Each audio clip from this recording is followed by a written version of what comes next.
بس والله العظيم ثلاثة، أنا بكلمكم بجد، والله العظيم ثلاثة من أشيك العربيات اللي موجودة في السيجمنت دي بصراحة. عربية شيك أوي أوي، الإيروديناميك بتاعها خطير.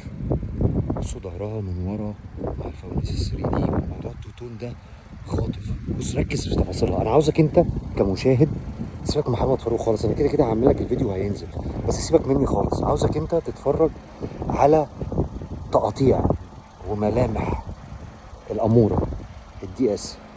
بص انا هنفخه، بص العربيه عامله ازاي، اكلمكم بجد. شياكه شياكه. انا عاوزك انت بقى كمشاهد تقول لي رايك فيها ايه. طبعا سيبك بقى من قوه الموتور، لان هو اصلا موتورها ده في حته تانيه، 215 حصان و 300 نيوتن والجير بوكس الثمان نقلات والكلام ده كله.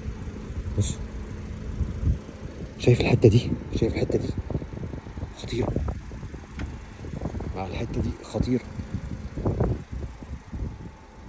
طبعا مين وكيل العربيه دي؟ عز العرب، مجموعه عز العرب. ودي اس يا جماعه، عشان برضه في ناس كتير مفكره ان اللوجو ده صيني. العربيه دي مش صيني، العربيه دي فرنساوي، تجميع الماني، عشان في ناس جاوبت صح وفي ناس جاوبت غلط. العربيه دي بتتجمع وتتقفل في المانيا. رايك انت بقى كمشاهد بتتفرج على العربيه، قول لي رايك فيها ايه مع الاجواء بنت الجنيه اللي احنا فيها دي. تمام، حضرتك قاعد في التكييف دلوقتي، حضرتك قاعد في التكييف ماشي، واحنا في درجه حراره داخله في 30 حضرتك. تحياتي.